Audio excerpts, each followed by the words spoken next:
all voting in Canada is at this point is harm reduction, because it's like, again, this was only a month in 2 years that was dedicated to like campaigning to that extent, and we could go back to organizing and doing the other shit that we do, that we should do.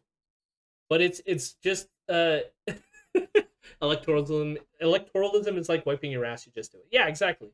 I know even if we elected Singh here, as much as I would have preferred that out of all the options that were available, I don't think him being elected to parliament was like going to bring on the socialist revolution, you know, which is fair. But it's like about harm reduction. I know electing him, having him as the leader as opposed to Trudeau. I would even say having Trudeau as opposed to O'Toole. I know that like bothers a lot of people who are like, uh, they're all the same. It's all terrible. I would much rather Trudeau than O'Toole, 100%. Just in terms of like harm reduction. I mean, it's the same thing. Biden, Trump. I would prefer a Biden over a Trump, 100%. But is it going to change much? Well, it depends. Like, it's going to make certain things a bit lighter, which will be good, especially for a lot of people that are disadvantaged in society. So if you can make it a little lighter for them, it's worth spending a little time. I might have gone overboard, especially the last week. I walked a lot of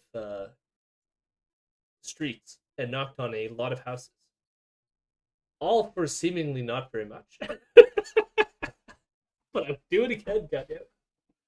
Uh, and we like I have this article up here because it says post-election NDP grapples with what went wrong, and they claim in here that people in the NDP are asking Jugmeat to step down. I don't think I saw a lot of calls for him to step down online.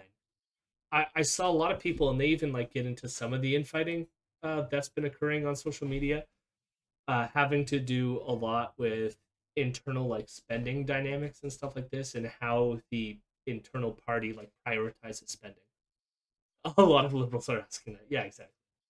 So I don't know. I don't know if that's like how people are like really reacting to it. That being said, like I still admit, like I did not vote for him to be the leader of the party. I voted for Nikki Ashton. So it's like, do I think that there could be someone that I personally would prefer in a leadership position? 100%. But I also don't think, given the position of being in another minority government, I don't know that replacing him as a leader is going to improve our odds come next election. Like that just seems kind of silly to me. Especially because it like in a weird way, Sting is pretty popular. It's annoying that that doesn't translate into a national vote, but like Singh is popular. So like I think it would be a hindrance to the party's electoral chances next election, especially if we just get rid of him and have all the drama that gets stirred up by. We all saw what happened to the Green Party. It's like what I'm trying to say with the drama in their vote and all that shit. We talking about Republicans in here? No, we're not at the moment. We're talking about the Canadian election that just happened. All the crit I've seen has not been about him, but about strategy decisions with grassroots organizing versus national cult of personality.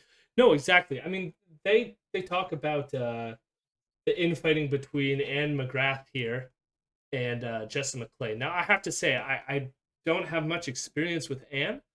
I'll say that I am very familiar with Jessa. Very awesome. I've worked with her on a bunch of issues, including the Palestinian issue within the NDP.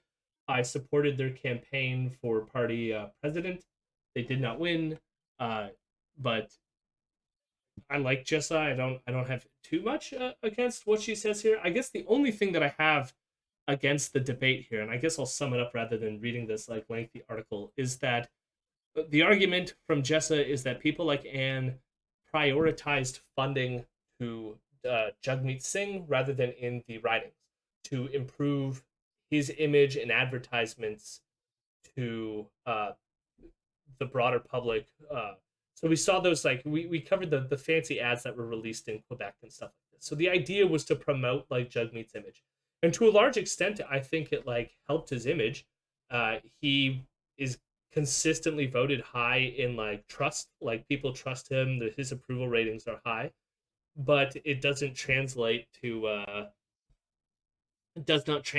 people voting for the people on the ground. Although I will say, like oddly enough, the NDP are the only people who won. Like they gained 100,000 votes, where other parties lost votes. I think the only other party that gained votes was the PPC, but we ignored. Yeah.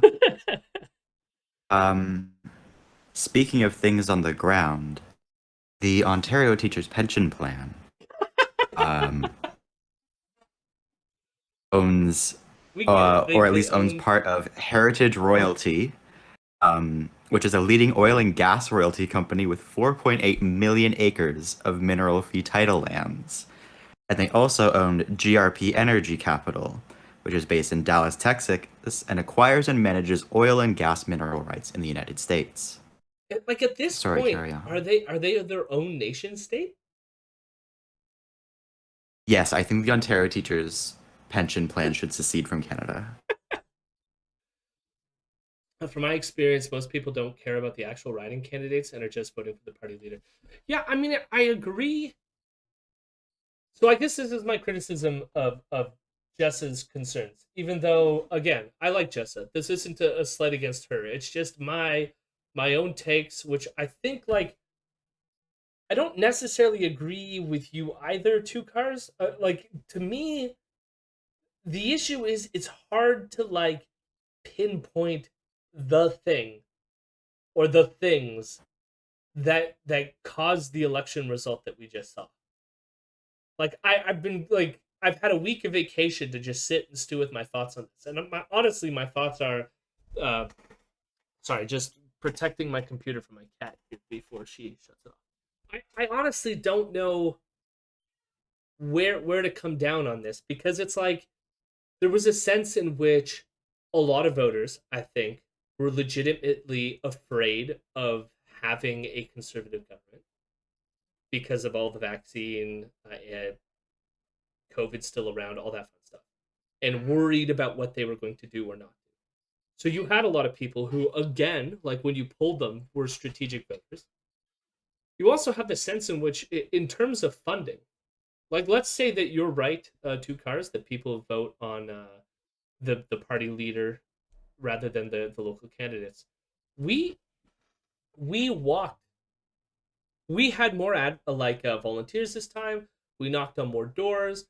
Our internal polling showed that we were doing like super well compared to last election, and we did do better than last election. But like we didn't gain as much as the others lost to a large extent, and it's hard to like assess what's causing that other than like because if it was this because given things like approval rating across the country, was it just that our riding was super freaked out about having conservatives win and then like strategically voted for Peter or they stayed home?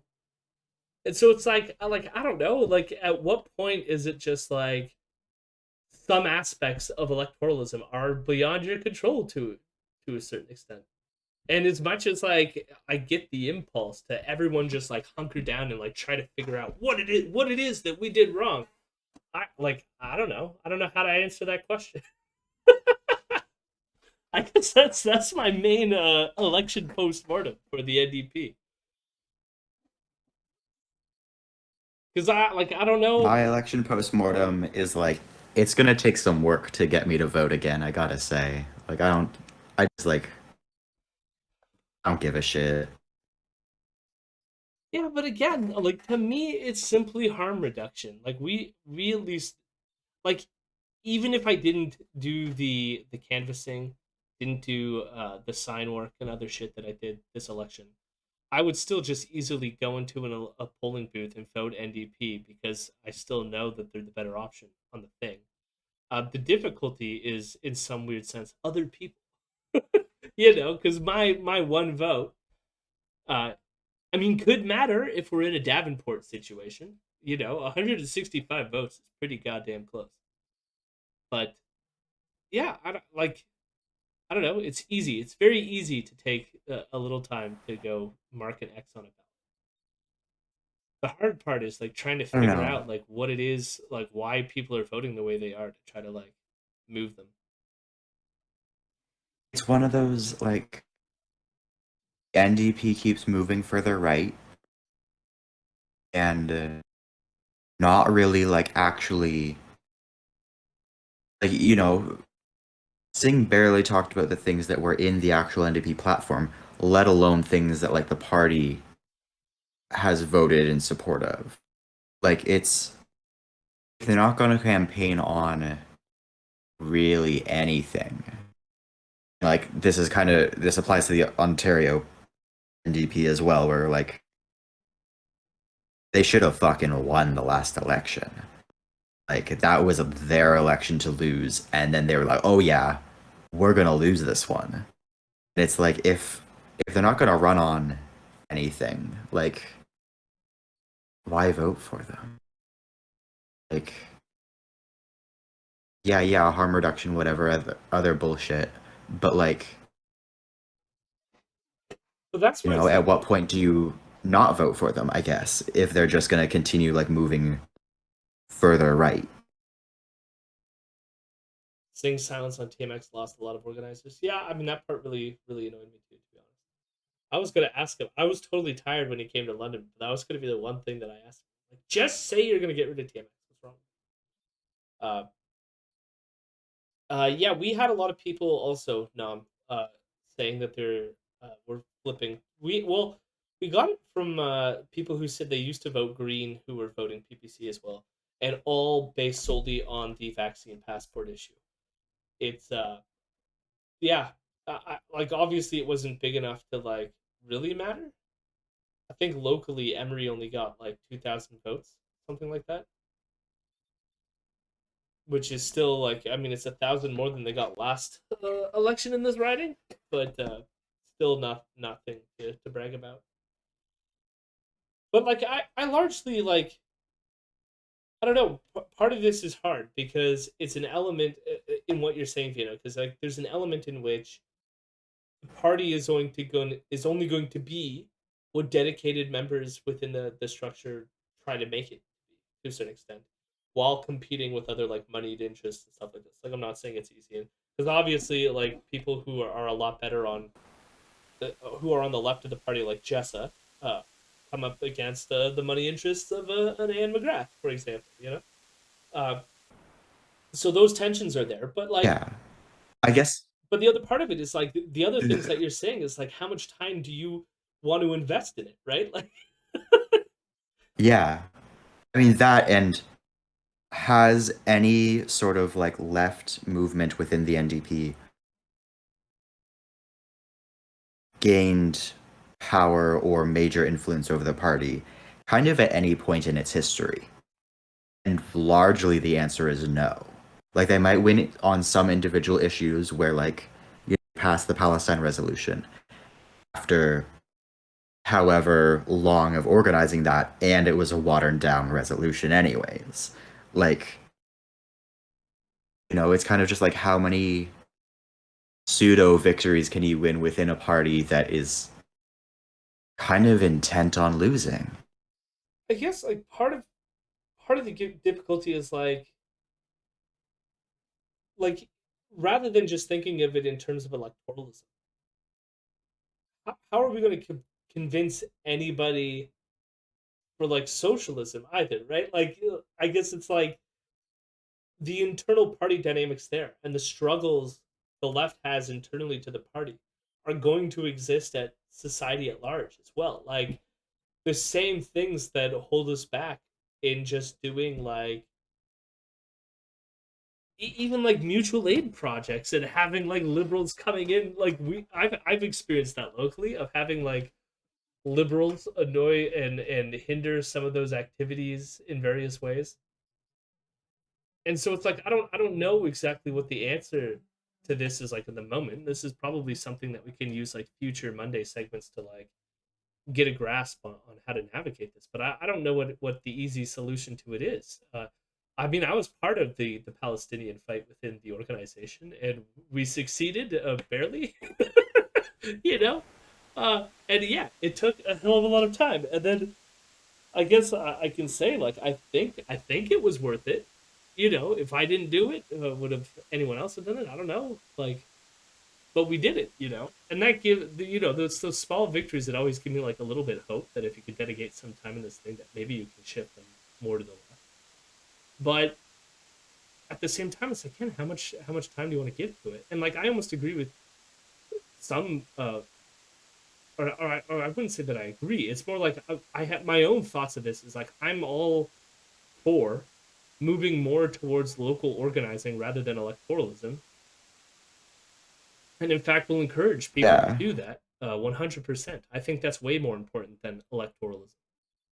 It's just that in knowing that the left is focusing more on that and less in making the NDP party a better left party, the NDP is going to move more to the right to try to court like liberal votes, and that's just like the nature of it. But they still are better than the liberals. like I don't know.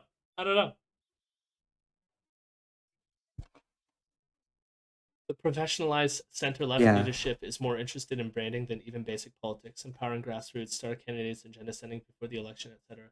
Who was motivated to vote NDP by their weeks of we shouldn't have an election messaging? I mean, we shouldn't have had an election. I don't think that they were once. I think that messaging was at the start of the campaign, but I was pretty sure that ended. Yeah. Like that was, I think, a smaller aspect than people like on Twitter made of it. But my thing is more just like, what sort of issue addressing did the NDP do during this election? Like, Housing. their formal platform might have had some of it vaguely, but they didn't really like actually hammer home any of it. They let, for the most part, the Liberals or the PPC set the actual agenda, and then they just responded to it, like with slightly better or more palatable versions of what the Liberals were offering. They didn't go out of their way to be, like, oh no, like fuck all pipelines or like you know justice for indigenous people. Fucking anything about police reform or like the issues that black Canadians face or racism or Islamophobia or anti-Semitism or the fucking rising fascist movement in this country. Like they didn't actually do anything beyond respond to what liberals were talking about. Like Yeah, there was no kind of like they weren't agents in this election, they were responders to the election. I do They wonder. didn't do anything. Like I do wonder where that comes from. Because, like, clearly it comes from internal staffing. The I guess the nut of what I'm trying to like get to here is though it's like I'm not sure like what internal information they're working off where they think that somehow uh having the NDP just be like a cool dude, like as if like that's being like sufficient to get the rest of the party like elected, and yet they seem to yeah. do this like every election, and I don't know why it is. I don't know. It's like if they're just used to that and they see, well, the leader has favorable, so we should better like keep this up. But then it's like, but it's not translating into like winning elections.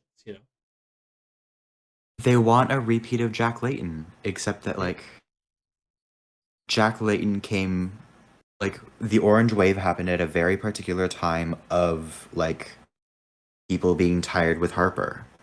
And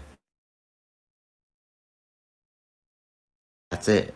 Like there isn't going to be another orange wave unless you make it happen. And they're just content to kind of be, but they don't I don't think that they understand No. why the orange wave happened. They just think they got lucky one time and they're just hoping to get lucky again without actually offering anything. But And I it's like but I think like that's why my sort of like breakdown of what happened, it has like an interesting sort of like backfiring effect where it's like I in the same way that everyone like including Jessa but like everyone else on Twitter who had their own post-mortem of like here's what the NDP did wrong. I feel like the fact that it was a huge everything was a huge fucking mess this election. Every little detail, the mail-in ballots were fucked up, like everything was fucked up, okay? And because of that, you get a whole bunch of messy noise that anyone who wants to pitch their own sort of like pet theory can like dip into the data and probably come out with like, well, here's why I think this theory is correct. And the thing is like Jugmeat should have done more TikTok and then he would have won or something like stupid like that. And so you're gonna have people who like are internal to the party are not gonna self-reflect and go like, what did I do wrong? Instead, they're going to be like, well, I was right all along, but here's why we didn't do it enough. Or didn't, like, you know what I mean? And so, like, I almost feel Mhm. like this is worse, where it's like, I'm not sure what the lesson is to learn, but I feel like those people around Jugmeat are in a primed situation where they're likely to take the worst, the worst solution to this. You know what I mean? Uh, so, like, yeah, I don't know. Yeah, I mean, the thing is, like, I'm pretty pro the Jugmeat TikToks. I Yeah, thought they were fun and they were a good way of getting youth engagement. But, like, you have to offer things as well. yeah. Like, you can't just be like, oh, Trudeau's a hypocrite. And it's like, oh, you got him. You got him. He's beaten. You did it. Like, I mean, especially when there's things you that, have like as to, we've mentioned, that are in their platform that they could push for, and yeah, it's like again, they're and almost like let worried alone about their defending it. actual party, like, whatever that part's called, the thing that the party formally supports. Because, like, there is a lot to draw from. They just refuse to do it. Yeah, Yeah. yeah. Well, so we'll see what happens. I mean, I hope they learn the right lessons. But like, I don't. Yeah, I don't know. All of it just sucks. Politics sucks. And Yeah. so I guess Like, my end unless we solution. get, Sorry, go.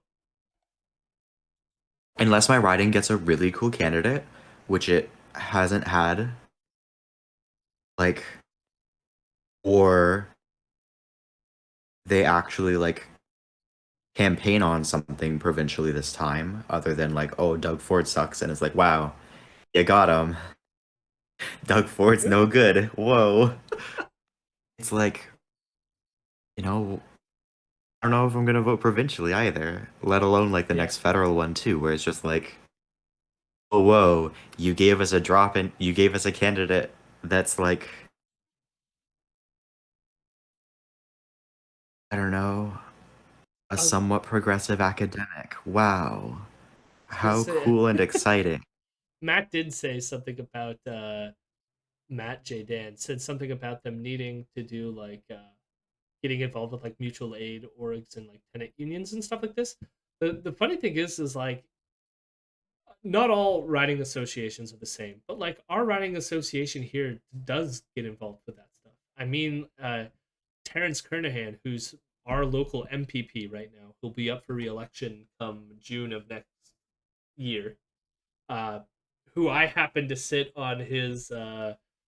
I'm an executive on the riding association, but we I mean I organized a local helped organize I obviously didn't do it myself but did a local mutual aid thing when the pandemic first kicked in, and Terrence was pretty big in promoting it and telling people where to look and like being very like prominent and vocal about it. And so I think part of it is building those connections in the right way. And I think I think Durka might run again. I'm not positive on that, but like I've chatted with her. I don't think she's ready to give up. And I love Durka as a candidate. She excites me, anyways. But it's yeah, it's gonna be hard. I don't know what it is. So I don't know. Like my thoughts, my end thoughts after the elections. I just want to get more involved in doing local mutual aid type work or some kind of local organizing outside of electoralism, uh, and create some energy there. I think that's deeply needed in London right now. And yeah, I don't necessarily know how that translates to votes for the NDP. Not that it should necessarily, but like you get people caring about the issues, and maybe it'll translate. Hello, my rebels. Hello, my rebels. I'm a good boy.